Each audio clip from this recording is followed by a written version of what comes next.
Welcome to DJNTV and Tuesday Night with Ben Stowe. Now introducing the one and only Ben Stowe. Yeah, baby. Yeah. Good evening and welcome to Tuesday Night with Ben Stowe. Tonight we've got the greatest show ever. This is going to be the show to end all shows because it's going to be so incredibly awesome. You know, it's funny you said tonight because I literally just got racing home from, and this has been a fun change in the pandemic. Instead of doing live sound and tours, I've been doing a lot more recording, things like that. Yeah. And literally just got done recording tonight for our university's opera. So you said tonight. I'm like, wow, I just can't get away. Yes, that's exactly right. Which one of us is Maria and which one of us is Tony? Is that? No, we are not there. Thank you guys for joining us. We've got folks jumping in on Facebook and YouTube tonight.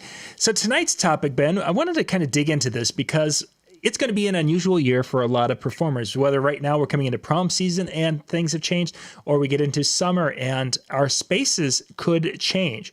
Traditionally, we would do one thing when it came to our dance floor, and now we're finding out that our dance floors in some certain areas and situations have changed size, changed shapes, changed dynamics.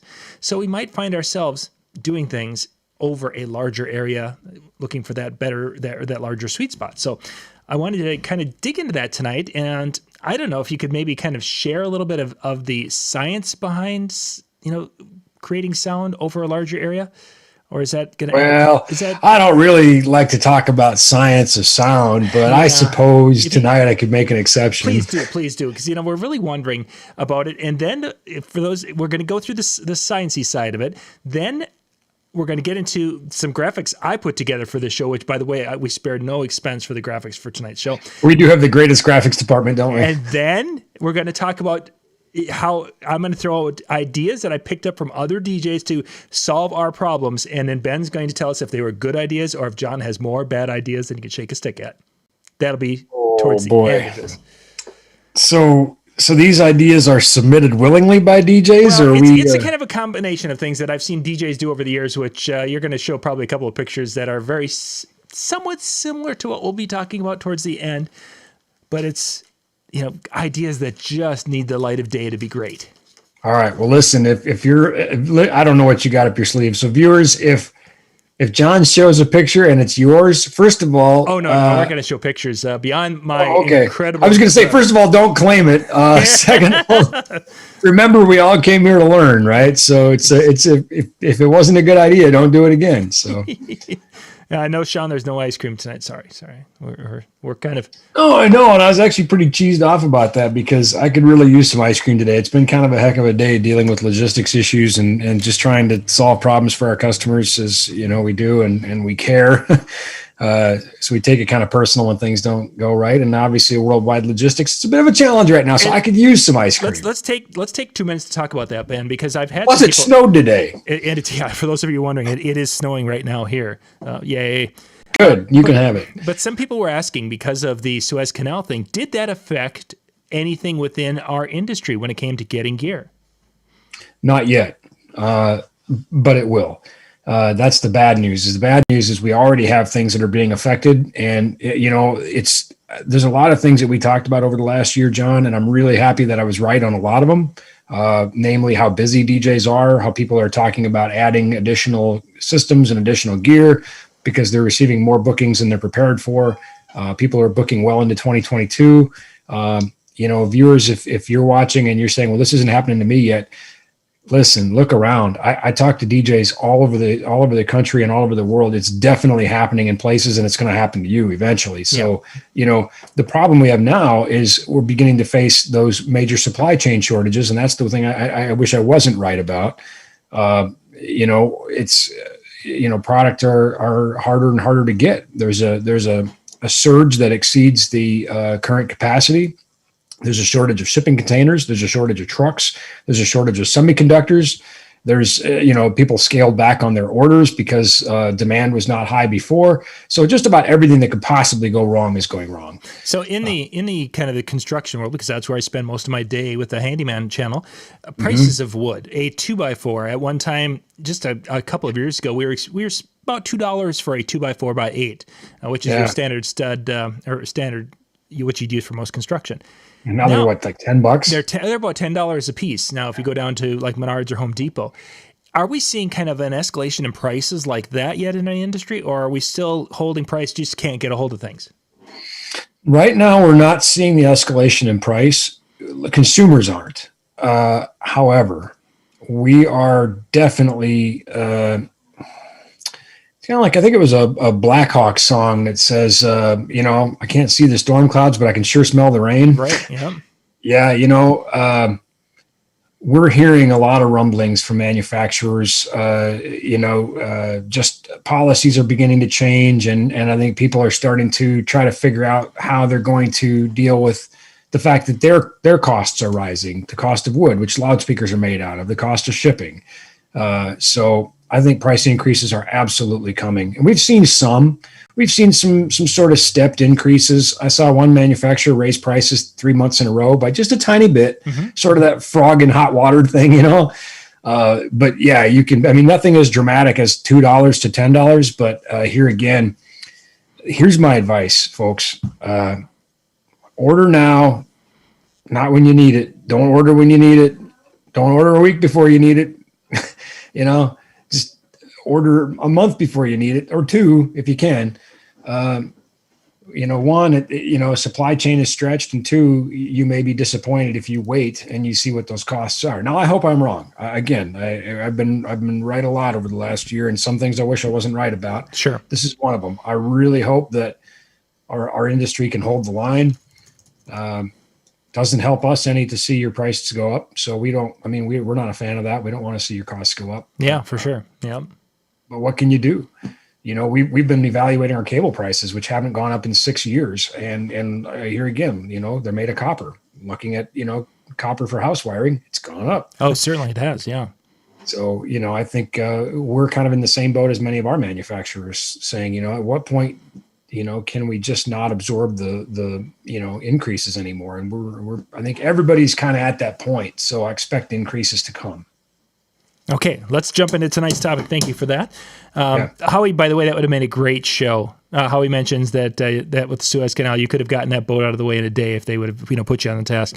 We could have done a show on how would Ben get that. Oh, that would have been a great show. Great sound show. waves. How to use sound waves. How to use sound waves to unstuck a boat. That would have been great. But man, I think this the sheer scale of that thing. You look at an excavator next to the next to the bow, and I don't have any idea. I have a hard enough time getting my kayak through the river. I don't know if I'd be able to get that thing unstuck. Yeah, that was crazy big. So Ben, let's kind of talk about sound. We're going to be covering possibly larger areas, and there's some components when you are extending that dance floor sound, whether going farther or wider, that really you need to know a little bit. So let's dive into that.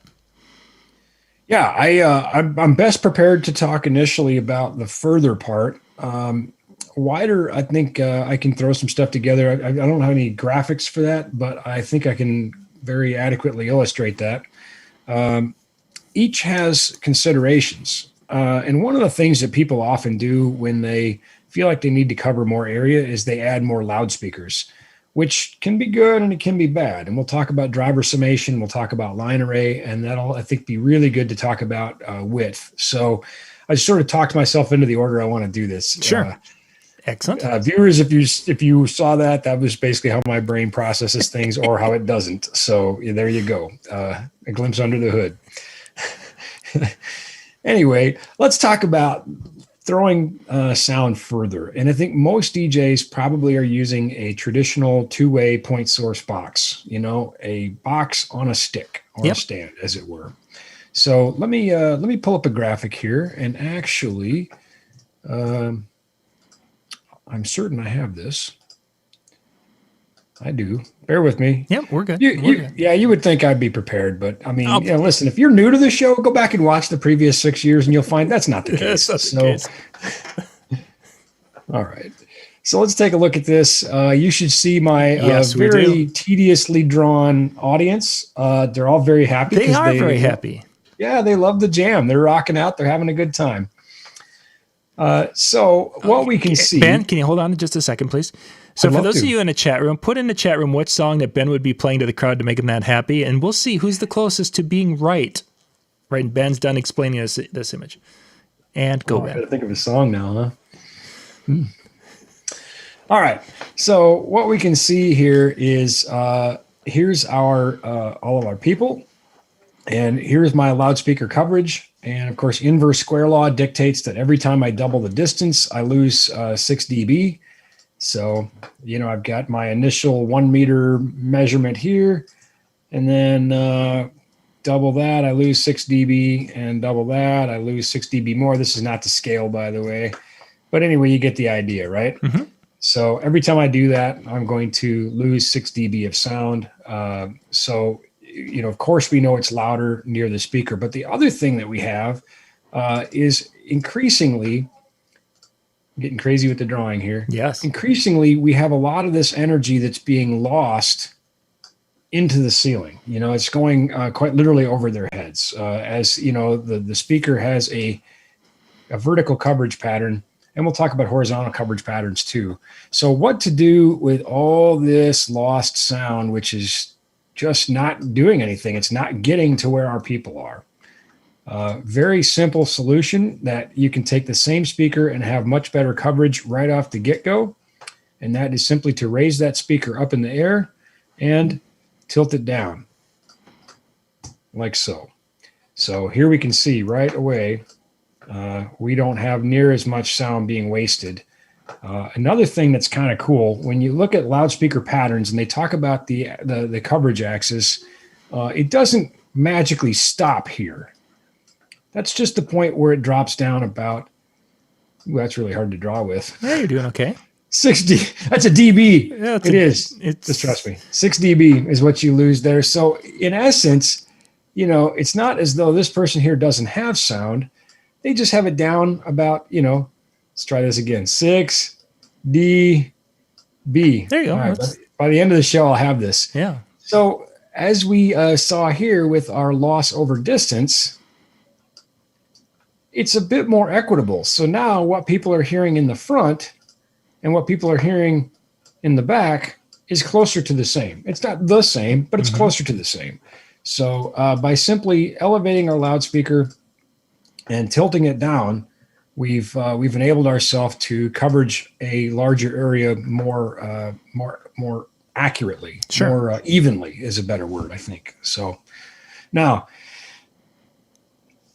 I'm not ready quite yet to talk about line array, but we'll give sort of a teaser to it because many times people will take and add a second box. Let's see how clever I can be here. So let's say that I've got 2 boxes here, and this one's firing a little bit more straight out, and this one's firing a little bit down. Mm-hmm. I don't have a line array, and I could potentially even have a big problem when it comes to phasing and interference between the boxes. But that's not to say that this is necessarily bad, because the other thing that I have is I now have maybe a long throw box and a short throw box. So I can sort of use those to create some coverage. That's a topic we should probably approach with caution because of the things that can happen here if you don't do it right. And that is a really good segue to line array. But first, you're probably wondering, how do I raise this box up and tilt it? Yes. So for the first time in 6 years, I thought ahead, and I actually have a product recommendation ready to go. And John, I believe you have the link. I do have the link. Yep. Excellent. You can get this from your friendly friends at NLFX Pro. It is a tilt lock adapter. This part here expands out, which grips the speaker, which is kind of important when you're tilting it. And then you have a fairly precise adjustment of the tilt that you want to get. So depending on the angle you want that loudspeaker to be at, you can adjust that tilt. Nice. Yeah, that has a much more capability than the first one that I had found. That one's actually really quite nice there. So the song suggestions, Ben. All right, let's hear them. What do we got? So I got to scroll back up here. Let's see. John mentioned Star Wars theme. Greg mentioned Cha Cha Slide. Claire mentioned Happy. Sure. Everybody's happy if they're happy, right? Robin mentioned the chicken dance. Jason mentioned Back in Black. That is my jam, by the way. The chicken dance. Chicken dance, jam. yes. We thought about introducing you last year to that. With that would have been so fabulous. I'd have rocked it, man. I'd have been shaking my butt and flapping my wings, and I'd have gone full on cheese. Full on cheese. Awesome. Jason again, Back in Black. John came back with Van Halen's Ice Cream. Oh yeah, and winner. And how he came out with It Depends by the Flaming Lips. So yeah. Truly, I have no idea what I would play to make people that happy.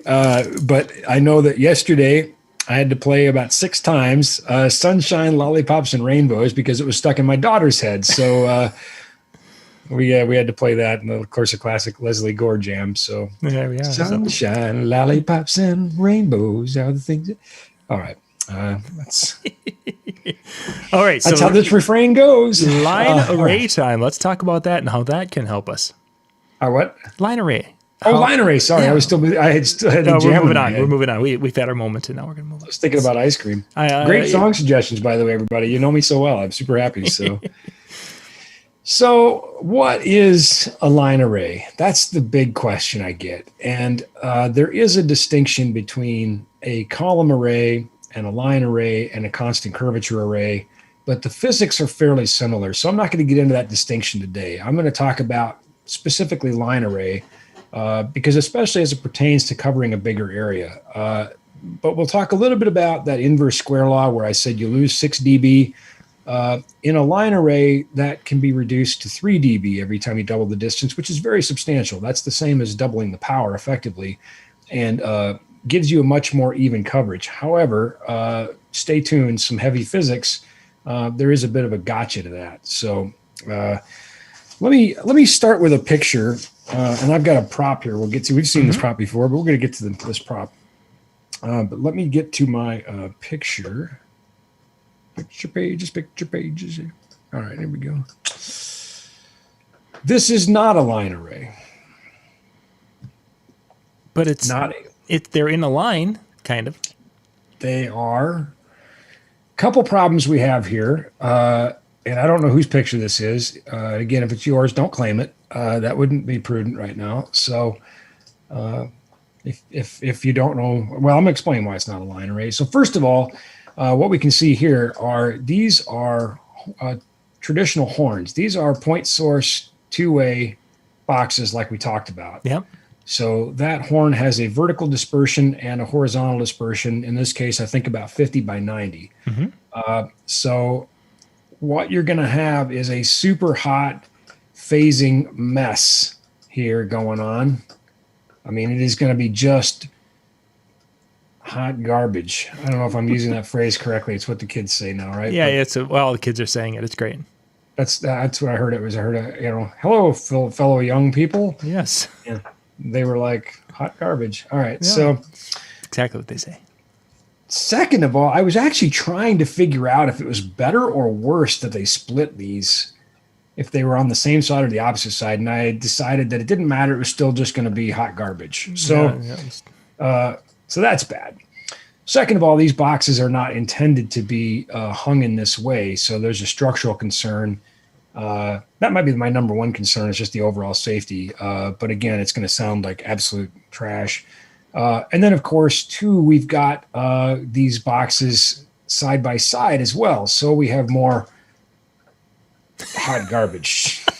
Just that's how it sounds. That's my drawing shows you how it would sound. So you're showing the quality of the sound there. Can you feel the anger in my drawing? Just looking at this gets my No, Ben, tell me how you really feel about that. I feel like if this was a friend of mine, I would buy them an ice cream and have an intervention. I'd be like, listen, you can't ever do that again. Okay. You can't ever do that again. So let's talk about what is a line array. And then we'll talk about why they might be advantageous for this, because certainly they excel at covering a large area. And I'm going to show you some fun graphics. So this is a line array. And this is my line array, actually. It's been a year since I've seen it. It's kind of nice to see pictures of it. It gives me a little kind of a funny butterfly feeling in my tummy. Pretty excited. But anyway, these boxes are adjusted very precisely and very purposefully. The angle between each box is done very precisely. And we can see that it has this J curve, more of an aggressive curve as it gets towards the bottom. And that is for some of the reasons we talked about with the speaker a minute ago. And I'm going to show you some of the math behind that. But that allows me to cover things way out there in the really big far seats, and the people who paid the big money right up here in the front seats. So would you be putting the same amount of power to each one? So basically the decibels on the bottom one would be the same as the decibels on the top cabinet? No. Now, two important things here. One, the EQ is the same. That's very important. The EQ is the same, or else we create an acoustic mess. But we typically run these in zones. So, my top 3 boxes are in a zone. My next 3 boxes are in a zone. The next 3 boxes are in a zone. I might have missed one. And then maybe these are in a zone. And depending on some very complex math, which fortunately I have a computer to do, these might be at 0. This might be at -3. This might be at -4. Could be any number of things. But there's also something called aperture effect. Now we're getting to some really heavy physics where this one might be at -3 and this one might be at -3 and these might be at 0. And that aperture effect actually gives us some really smooth, even coverage too. So anyway, this is not a show we can do, not now and not in an hour and not in. Yeah, but just the idea that there's a variation that you need to do and need to be accounted for. Moral of the story, you don't just do this. You don't just stack up boxes. There is definitely some math involved in using them. And the boxes themselves are very, very precisely and carefully engineered to be used in this way. Both structurally, there's very strong metal right here that goes all the way through that is able to support this weight. And then you can see the fly grid up here. The wood of the box or whatever is not carrying any weight at any time, basically, but also acoustically. And I'll show you a fun example here how that works. Talking about width, most of these boxes up here have a 90-degree width, and then my bottom boxes typically have like 120-degree width because they're closer to the people. So I need more dispersion off the side. And that, of course, changes the decibels as well. Lots of things that go into the calculation. But what if I have people looking at the side of my stage? Not all that uncommon that people are not directly in front of the speakers. They'll sell every seat they can, right? Yeah, for sure. So here we can see the same array, same event. Here's that main array that you saw. And then this array here is for those side seats, and it's called an outfill array. So again, you can see it's a shorter array. I don't have as long a distance to cover from this array to the seats is a shorter distance than from this array to the seats, right? But you can see that it's angled off to the side. And sometimes I would even try to get it a little bit closer because I do have to worry and deal with the, some time issues here, arrival time, that sort of thing. Make sure everything stays coherent and clean. But the time element, the calculations for that will be handled by the software that you've designed this in. Correct. And excuse me, and just, knowing, understanding what those calculations are, approximately 0.89 milliseconds per foot, that sort of thing. We align everything. It's very important, aligning subwoofers to tops, that sort of thing, so that the whole thing comes together. But that's a different show. I think the only place that might be relevant here would be if somebody's running delay speakers, which I didn't make a graphic for, but let's say that you've got speakers halfway down the room. You'll want to delay those back to the main speaker so that everything arrives as one cohesive wave. Sure. Yeah. So let's all play a fun game called I don't remember what the next slide is. So let's see what we've got. Oh, good. Driver summation. This is we'll just jump right into it. Yeah. So what we can see here, here's my fictional line array. Thanks to my friend Stu Schatz for these graphics, by the way. He's probably one of the best audio engineers in the world, and he made these, and I decided not to reinvent the wheel. So thanks, Stu, if you're watching, which I know you're not, but you should watch, Stu. You might learn a thing or two. Anyway, if you know him. Like I said, truly one of the best engineers, I think, out there. Anyway, what we can see here is this distance, between the drivers and that distance in wavelength. And we're going to start out with a really low frequency. We're going to start out with 100 hertz. It's a very long wave. that's like 11 feet long, that wavelength is. And so what we can see looking at this response here is that if our drivers are within, if our drivers are within a quarter of a wavelength at 100 hertz, which a quarter of 11 feet is around 3.5 feet, give or take, right? Yeah, Something like that. about 2.5 feet. about 2 and 3 quarter. 2.7. 2 and 3 quarter. Yeah. This is why I use software to do my calculations, by the way. Okay. You're still pretty, Numbers, so you got numbers that. is hard. All right. So anyway, we can see that basically this acts more or less like one device. It's almost like they act together as one device, which we want. That's good. Cool, yeah. Line array should operate like one device. As soon as we start spreading that out, now we're at a half a wavelength, here at 3/4 of a wavelength, and at 1 wavelength, you can see we've got a pretty much a hot mess. So that's very important to try to avoid that. And the software will help us do it. So I'm going to stop the screen share for a second and we'll go to our prop. You have a question? Yeah, actually, this ties into someone had a question. I think Richard had a question on this. And his question was dealing with subwoofers, which obviously the 100 hertz. Can you go back to that again, please, Ben? Certainly.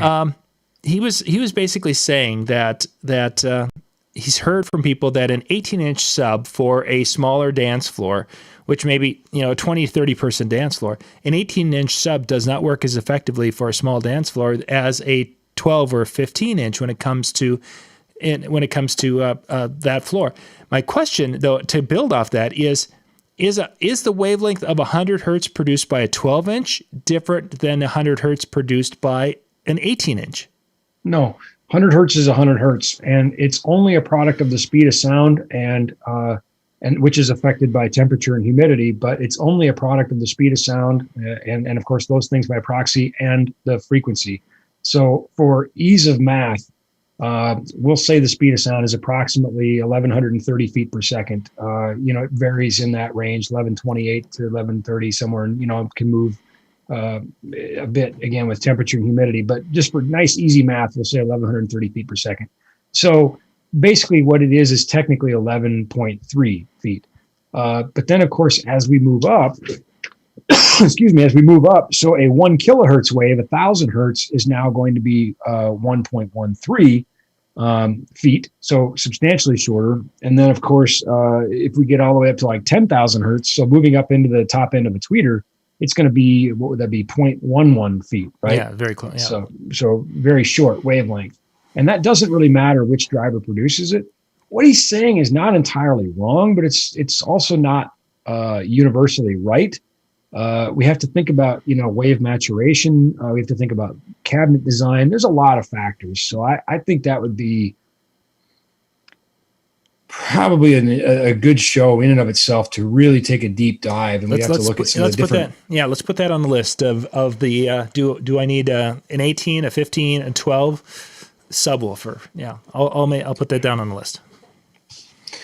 So that being said, and I'm gonna. Okay, good. I wanted to see what my next slide was. We're going to jump back to that. But so I guess the moral of the story is that it's easy to be within a quarter of a wavelength of 11 feet, right? So low frequency summation is easy. And by the way, I've got an article that I wrote, and I wrote it for MobileBeat. I think it might still be out there on the web, but it's on subwoofer placement. And it's a pretty, very, very short read, actually. So just Google Ben Stowe subwoofer placement. You'll probably find it. And John, I know you and I've done some shows on speaker placement, and I honestly don't remember what we talked about, but those are worth a watch too. So low frequency spacing is easy, right? Pretty easy to do that. But as we talked about, high frequency spacing, very hard. And that's why those horns that we saw in those, I think they were JBL Eons or whatever, that were hanging sideways from that truss, that's why it doesn't work well at all. Mm-hmm. When we start thinking about those higher frequencies, let's just jump back to that graphic actually. So we start thinking about those high frequencies, you can see how very difficult it would be. This is, well, first of all, now we know they're way more than, a quarter of a wavelength apart. And again, as we started getting up towards 10K, they're 0.11 at 5K, it's 0.22. These things have to be really close. And that's from the center of the horn. So obviously it's just not going to work. Mm-hmm. So that's why line arrays are built very differently. They're built to be very close together physically. They're built to attach together very close physically. And on the high frequency, they use things like waveguides, which, by the way, spoiler alert, so does the EV Evolve as a column array. And to this date, I think it's the only column array that I'm aware of that uses a waveguide. So, sort of using that pro line array technology. Now, was I paid by EV to say that? No. Am I an EV fanboy? Kind of. Do other people make great stuff? Absolutely. So why am I saying it? Well, because it's true. If anybody else makes one, I'll be sure to tell you about it. So, but if Evie's watching, I mean, a little ice cream would be nice. Just no kidding. So. What happened to that? I don't know. They're in Minnesota. They know what Dairy Queen is. Hey.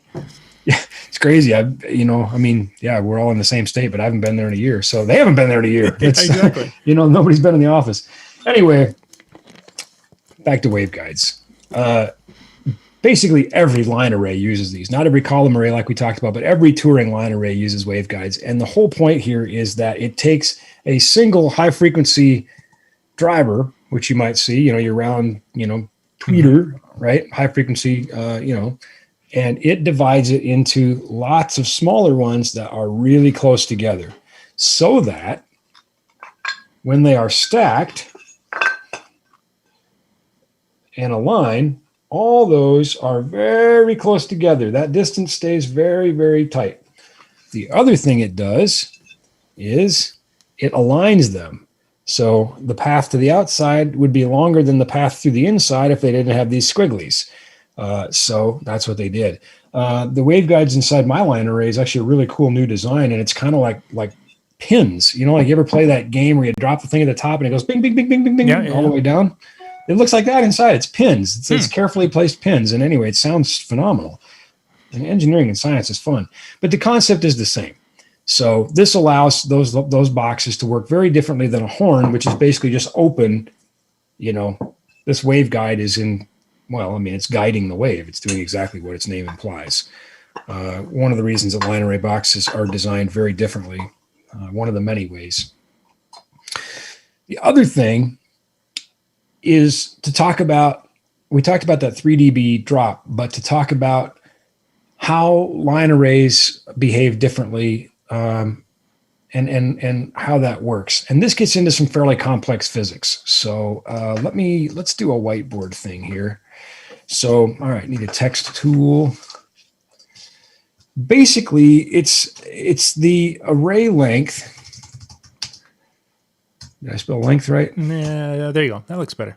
Divided by 5 equals, we'll call it X. X marks the spot. Okay. And then speed of sound divided by X equals the frequency, the effective frequency at which the line array acts like a line array. And I'm going to show you an example of this here in a second. All right. So let's have some fun because it matches the example I have for you. It's not accidental. Let's take a 20 box X-line advance. Doesn't really matter. 20 box array is, I got to write this down, 33.8 feet long. Okay. So that's we're talking big time stuff here, right? Mm-hmm. So, not something you'd take out in the back here. Well, you might take out. You could. You got the budget for it. My neighbors have no idea who they're living next to, but they might find out. They might find out one of these days. Hey, another few months of shutdown, and I'm just going to do it. All right, so we take that divided by 5. That gives us our X value of 6.76. So then we take our speed of sound, which we said we would just round at 1,130 feet per second, divided by 6.76 equals effective frequency of 167 hertz. Okay. So this line array will act like a line array down to 167 hertz. So let's see. I'm going off script. What if we only had a 3 box? Okay. So let's say that I can't do this. It's not going to let me do it. You can't copy paste. No, ridiculous. Man. All right, so we got a 3 box equals times 3 is 5.07 feet. Okay. First of all, it's not really going to act like a line array. We know this already, but let's find out how bad it is. So 5.07 divided by 5 equals 1.014. So 1130 divided by 1.014 equals 1130 divided by 1.014.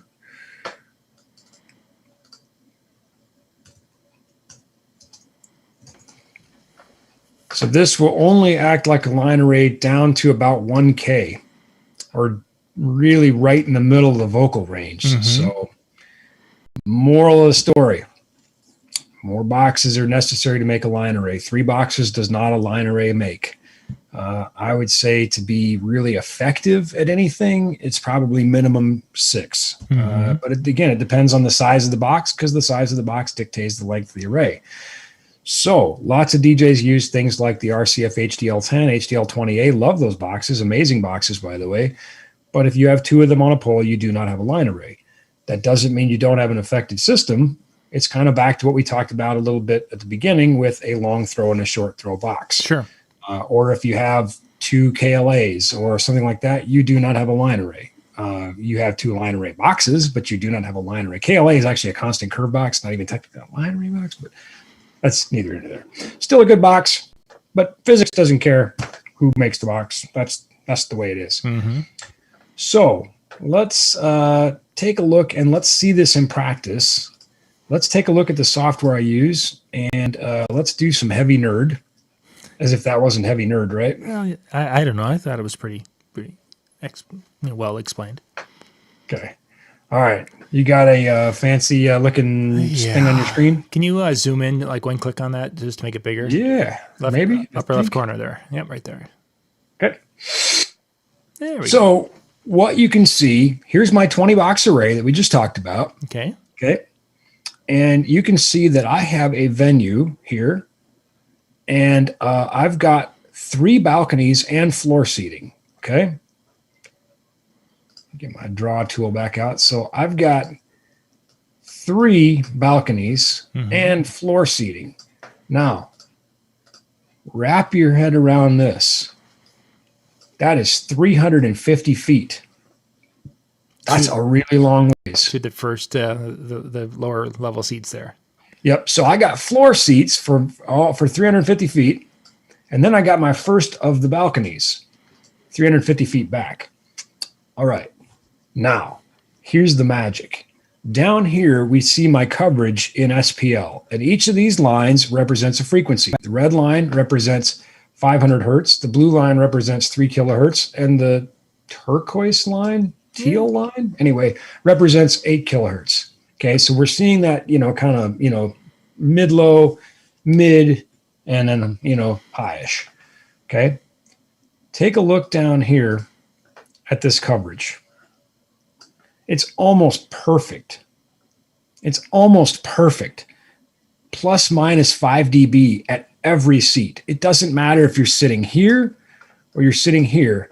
It's plus minus 5 dB. And in most cases, less than that. The variation across in here is very little, plus minus 1 or 2. So almost perfect coverage accomplished by good design, good box, good deployment, lots of boxes. All right, we'll talk about that 167 hertz thing in a minute here. And what we can see with these squiggly lines here, that's showing kind of the wave of energy coming out. These colored lines here are showing the aiming points for each box. And then there would be another screen that would show us the difference shading and that sort of thing. Are you sure about that, Ben? Because I've seen lines like that before, and I heard they were hot garbage. Yeah, no, those were just all red lines on a different. Different. Okay, I'm just. This is hot awesome. Oh, right? Hot awesomeness. Okay. I just want to make sure we got to make.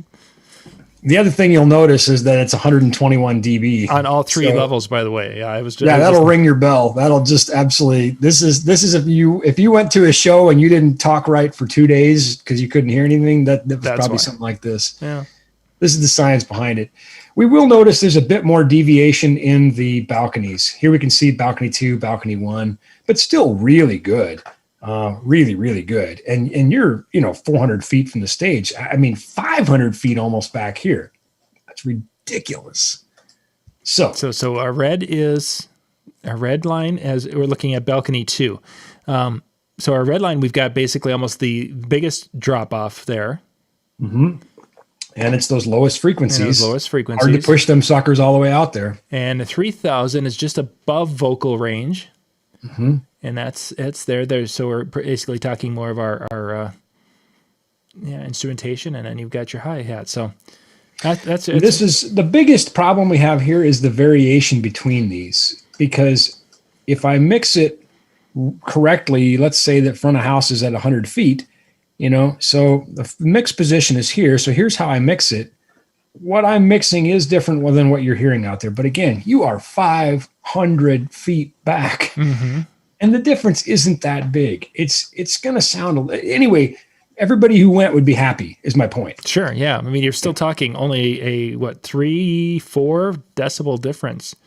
Yeah, the biggest, would be right here. The people right exactly in that row. That's the biggest difference. Where, it's going to sound maybe a little bit shrill. That 8K is a little bit spiky there, But, yeah. Anyway. Mm-hmm. And we could get into other things like, air loss, whatever. But so let's take a look now. So remember this, okay? And take a look at my line here. Mm-hmm. I'm going to drop down to 165. We can see that line changed. My red line now represents 165, and you can see this change because it's beginning to not work like a liner right now. At 165 hertz, it's just beginning to not work like a line array. Move to 50 hertz, and you can really see the difference. Now you can see that red line. Come on, drawing tool, where'd you go? My program won't let me do it. Now we can see that really major difference there. And that's because at 50 hertz, it's no longer acting quite like a line array. And you can see the result here. Yeah. But it's interesting as we look at the balcony 1, that's still great grouping. Right. And actually balcony 1 might have got better. Yeah. Might be better at 50 hertz. And really, here's a great takeaway from this. Anytime, because wavelength is determined by frequency, and the wavelength will determine how things interact with each other. Anytime we fix a problem in one place, we might create a problem in another place. Mm-hmm. So ultimately, we can never achieve perfection. We just achieve the best overall average that we can. Anyway, I just wanted to show some of the behind the scenes of big system engineering and say, well, how do you cover a big area really well? Sure. Well, with a lot of boxes is how you do it. Mm-hmm. And that may not be practical. It may not, fit in your client's budget. It may not, be the right system for you. And that's totally cool. It just comes down to managing expectation, and understanding the end result, and then engineering what you have towards that result. You can do it with lots of smaller speakers that are spaced out, that are delayed, things like that. And when we get into coverage for width, it's really the exact same principles, except we have to think about, what is the width of our box? It's probably now wider than taller. It's designed that way on purpose because we need sound typically to go more left and right than we do top and bottom. We don't need as much sound on the ceiling and the floor as we do, where the smiling faces are. Right. So that triangle is simply going to be wider. And here again, we don't want to overlap those coverages because we'll have interference with the wavelengths and we'll start creating phasing and we'll start seeing those squiggly Rorschach drawings like we did when we were looking at the wavelengths. So whiteboard moment, and try to save a little bit of time for Q&A and some of John's questions. All right, let's clear the whiteboard. Oh, how can I do this? So I got speaker 1 and speaker 2, and I don't believe I can rotate these. So let's just freehand draw this, shall we?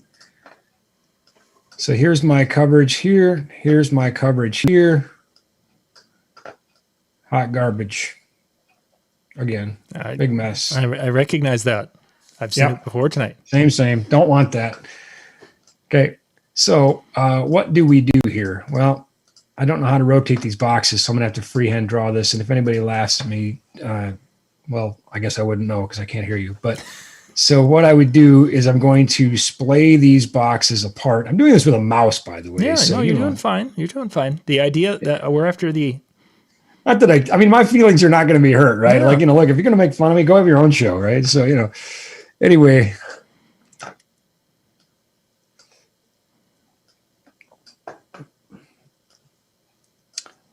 More betterer.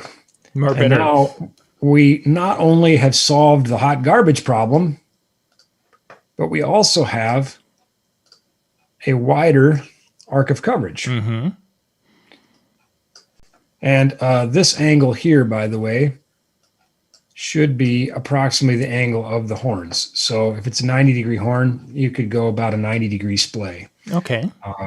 Another fun little trick, if you've got some mess still going on here, which, by the way, only people that walk in that area are going to hear it. And if they're not moving left to right, it may not be that big a deal. Newsflash, phasing always happens, basically, even at big concerts. We just count on you not moving across the aisle laterally. Stay where you are. Stay in your seat, you'll never know. That's because it's minimized. It's not hot garbage. It's just, it happens on some tiny, minute little level is my point.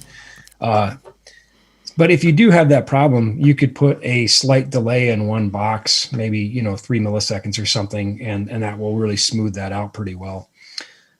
So anyway, that would be a trick to achieving greater width for your coverage. Excellent. Time for the Q&A.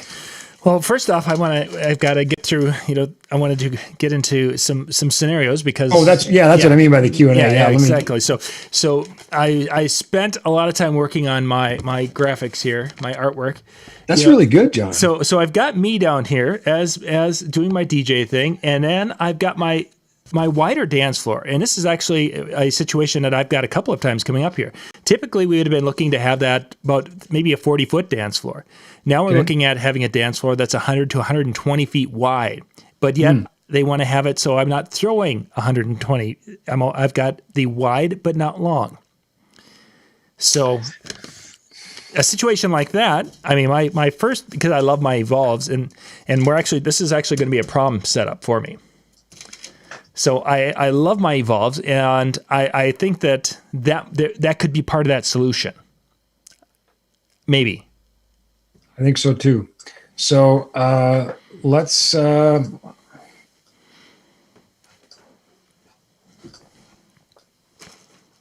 just try something like this just for fun. Yeah. And I'm really just kind of shooting from the hip on this, everybody. So let's go to blue now. So the Evolve has 120 degree wide coverage to begin with. So it's already a very wide speaker. And because of that, we do have to worry a little bit about, you don't want two Evolves too close together. And if they are too close together, as we talked about in previous shows, toe them out a little bit, toe them away from each other. It's because you don't want all that high frequency overlap, right?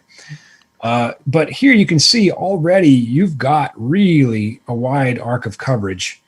If we drew this line out, we're probably getting most of that floor. We may have some area here that we're missing and some area here that we're missing. So our solution there could be either rotate our Evolves a little bit. We could rotate this a little bit this way and rotate this one a little bit this way.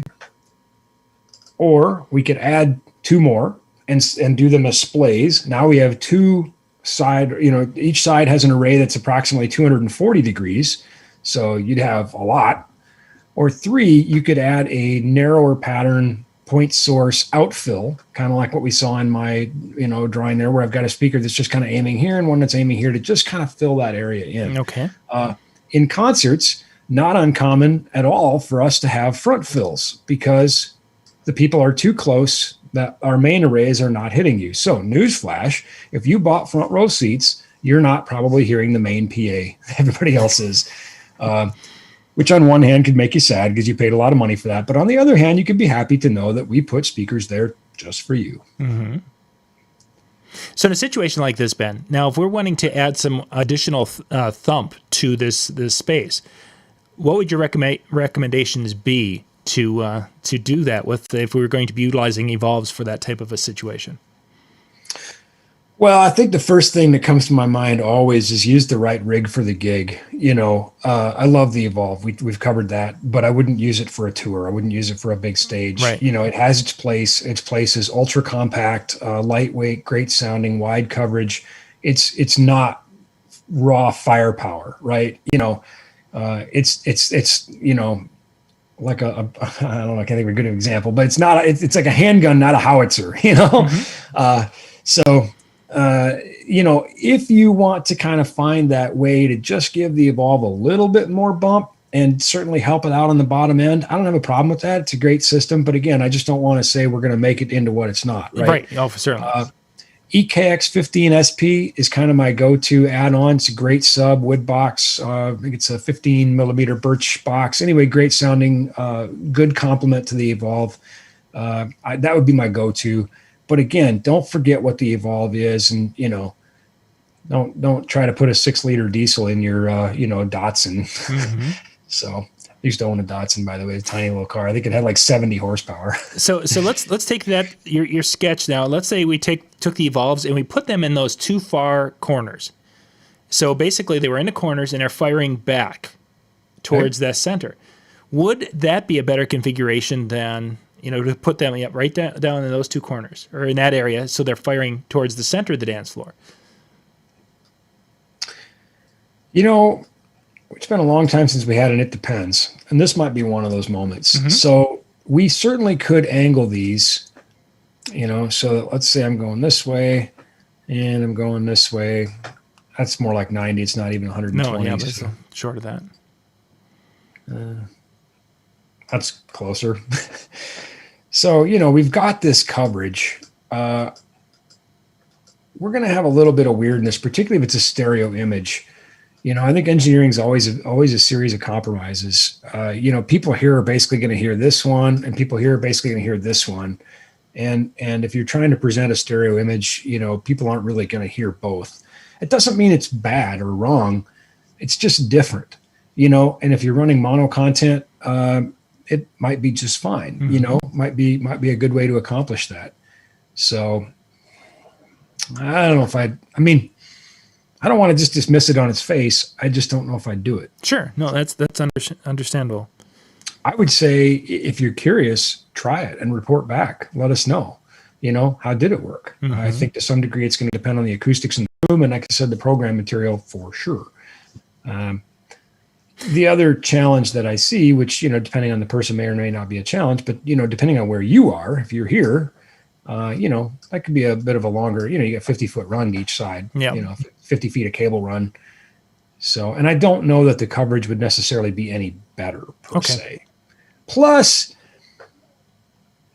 think about the people like me in high school. We need this space. We're the wallflowers, right? We need that safe space because we can't be here where the cool people are, right? Now, it didn't take long before in high school I changed and I was no longer out here. I was right here. Not because I was all that interested in the music, but because I was interested in being here. So I got as close as I could until finally one DJ finally said, fine, you can stand here. And now I'm here. There you are. And there we are. It all started with that light made out of coffee cans back then. And that's it at the beginning of the story right there. I said, all right, I can do this. I can do this. Ben, thank you much for some great information tonight and some thoughts to keep in mind when we're kind of looking at maybe covering a larger area with sound, whether it's a wedding, a high school dance, a outdoor event of any sort. There's a lot of variables, gang. And if you have questions and you're looking at maybe you need to add some gear, give Ben a call. Give the team a call up there at NLFX Pro, NLFXPro.com, the website. You can find phone numbers. Give them a shout, and they will help you to make the decision of what's going to be in your best interest for making money in the upcoming year. We want you to make money. We want you to be successful. This might sound crazy, but we do because it makes you a better customer. We've found that investing in our customers' success has always helped us. So let's do this together. Let's be successful together, shall we? Ben, once again, thank you very much. Thank you, guys. Brian and Jay will be up here in just a few minutes, and they'll be in the DJNTV chill room tonight. The guys are going to be recording a session there, so you can pop out, keep your camera off and your mic off, and you can hang out and listen to their session. And then once they're done after about 20 minutes, then you can jump in and kind of gab and have a nice hallway type chat tonight in the DJNTV/DJNTV.com/chill. That's our chill room tonight. So we'll catch you guys next time. Thank you much for being with us. Good night, everybody.